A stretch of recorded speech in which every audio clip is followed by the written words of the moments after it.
Welcome back to What Arty Noobs with General Disturbance. This is the M44, the Tier 6 American SPG. This one's located on the southwest spawn of Glacier under the command of Joe. Okay, now we've seen him in the GW Panther. Let's see how he gets on in the M44. Used to be one of the best arties in the game, but, well, it's become a little more difficult to actually try and get a good result because they've nerfed it to hell. The standard reload time now has gone up to 25.89 seconds, and Joe's got a reload of 21.9. So even with the rammer, with a good crew and everything else, he's still getting a reload time over 20 seconds, which is diabolically long compared to what it used to be before. It used to be about 16 seconds a shot, and with that sort of difference, it really does neutralize any effect it used to have, being a terror of the enemy. Now, if you want to get good damage, you really have to work very, very hard indeed. Okay, SFV, roundabout there, lands just a bit short, and the SFV did get stunned, and we've got some stun assist. A healthy dose of it as well, 601 hit points. I think that was 2 shots that hit the guy. One of them might have been from the KV3 on our team. Okay, looking up to the north, we've got a couple of enemy tanks over there. Very difficult to get shots on them. Okay, I wonder if he can actually manage to get around onto that M6Y. Or is it M4Y actually, I think. Or an M2Y. Very difficult to know with these Y tanks. Yes, he's trying to get a shot on the SFV. He has to be careful here because he could actually hit his own guys instead, and that would disqualify him from getting a high caliber. This position is really not working for him if he's firing in that general direction, and he might need to go up the slope if he wants to get a better shot. Okay, he's extending his aim and he's scrolling out. Not the best way to do it, actually, Joe. Best way to use the control key and then move the cursor over the minimap and then right click on the mouse, and that will take you straight to the place you want to see right away. It really does save a lot of mucking around with the mouse. Rounds out in the 3601. Direct hit! 192. Good shot.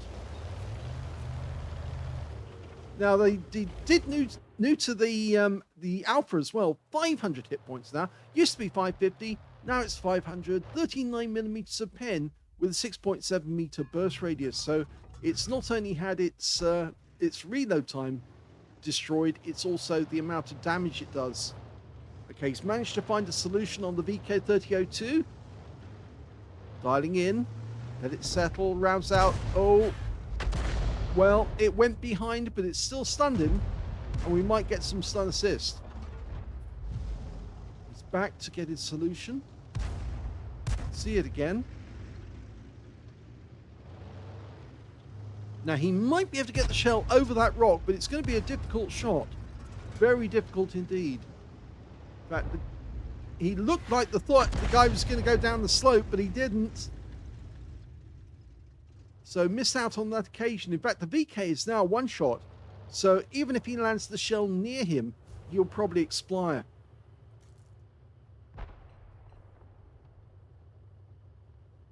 Now, there's still some M44s in use, or with the Turkish military apparently.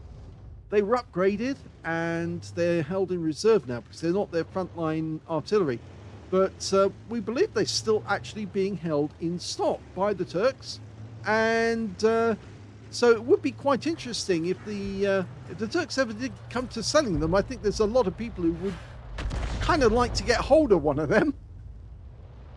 It's not your usual tank that you drive around in. It is an SPG, but it's a very big howitzer. And of course, it's based on the Radley Walters. It's based on the M41 hull, and there's the splash kill that worked. It's based on the Walker Bulldog hull. That's what I'm trying to get at. So yes, it is basically quite a powerful little motor. In fact, actually, if you ever want to see one on film, you can actually see it in the film pattern. There is actually an M44 being shown in that film at the traffic jam moment where he gets off and directs traffic in the mud. One of those vehicles is an M44, and the funny thing is that the M44 wasn't designed at the time that Patton was alive, so it's very much something which is an anachronism. Mind you, there was plenty of anachronisms in film, because after the war, it was very difficult to get hold of German tanks. In fact, the only tanks you could get hold of, in theory, would be the Hetzers, which of course were still used by the Swedes. But most of the other German tanks were, well, scrap. Not many of them were kept, and if they were kept, it was in a military museum. The only tanks that were readily available were American ones, and that's why in films like the Battle of the Bulge, the German tanks are actually played by Patton tanks, funnily enough. Which is funny, considering during the Battle of Bulge, it was Patton who was up against the German Tigers being used in the Battle of the Bulge. Okay, T-26E5 Patriot. Yes, just in front of him for 186, pushing him back to the water. He might actually fall in. If he's not careful, I think he's gone back into a corner where it's rather rigid, but it's a possibility that guy might drown. Okay, with 4 tanks up on the enemy. Our team are pushing on the northwest corner there, almost through. Got T-78 and an M3Y going up the ramp towards the Centurion that's up on the carrier. We're looking for anything back at the enemy cap area. Oh, there's a tracer. So we know the enemy Arty is in that general direction. We're looking at the spot. Oh, no, he's changed his aim again. Well, I'm not sure that worked, but it might have been close. We'll have to wait and see. Okay, better off going for that Type 64 at the moment. Okay, line up the shot where he went to before. Rounds out. Nice! Good. He picked that spot correctly. Yeah, so always look at a tank. If it's advancing again, it's advancing towards the position it's used before, then aim for that spot where it was going to before, and he'll more than likely go straight through the spot you aimed at. Okay, the Type has gone down. We've got another tank destroyer there. He keeps switching his aim, which makes it difficult to identify which one it is, but apparently it's a Super Hellcat, and the shell landed short.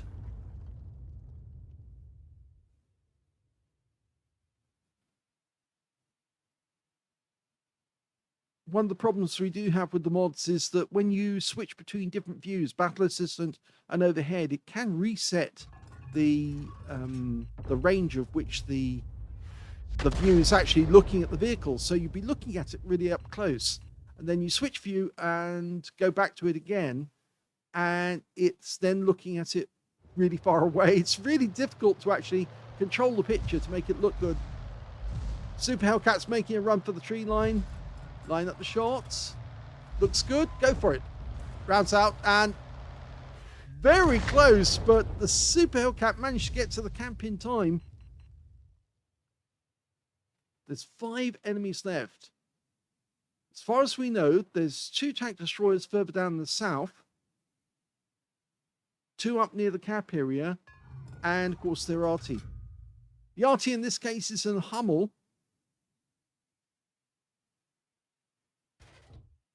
We've lost sight of where the tracer was coming from, but I kind of get the feeling he's probably in that tree line there, a little further back.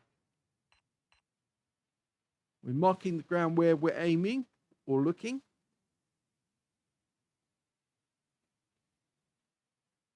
In fact, it's the T-69 who was marking the ground there. Oh, enemy tank is in sight down in the south. And he's just gone anyway, but there's the Super Hellcat. Rounds out. He finds Snap. but I think it is acceptable because he gets the kill shot.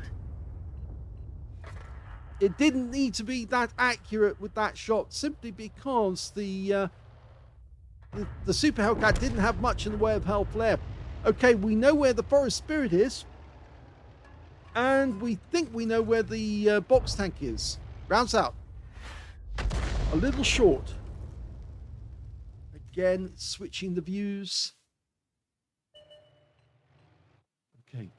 That Forest Spirit could be a big problem. If he gets to this position, yeah. Because there's plenty of room for him to move about in there and avoid being hit. We're about to shoot. Rounds out. Direct hit! Oh, that's bound to have hurt because they don't have much in the way of armor. And he might have actually got a penetrating shot from that one. He's marked as a hit. There's only 3 enemy left. So it's that Forest Spirit, the box tank, and the Arty. And there's the box tank immediately taking fire. Mark the spot to say we just saw the tracer from the enemy Arty. He is in the tree line just on the round the corner. I'm not sure we can get a shot on that one. If he pulls forward, we might, but the T-78 is going to go around the other side, and he should be able to use his gun depression to try and get underneath the box tank and force him to pull forward. If he does, we should be able to get the kill. No, he's pulling back. He is a one-shot, that box tank. He's changed view again.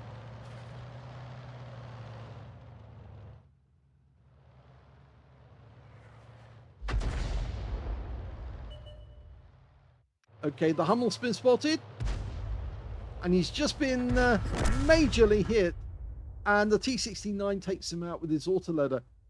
Now, we've only got the Forest Spirit and this box tank left. We're down to 5 left on our team as well. No shot on the box tank at the moment. Now, these guys need to go around the rock. One of them needs to go around the rock. In fact, the T-69 managed to get him from a distance. And there's the Forest Spirit up near the cap area. And I can't think why he was doing that, but that's a direct hit and that's a kill. And that finishes the game.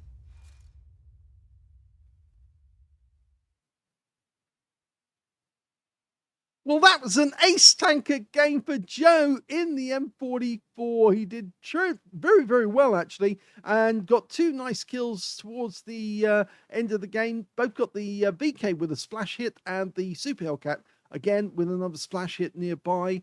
But he actually managed to hit them or stun them twice before. When he also got a bruiser medal for getting at least 5 critical hits in this one. He managed to get 7. His win rate was high, 4,408, which is Super Unicum standard. Let's have a look at team score and see what he actually did.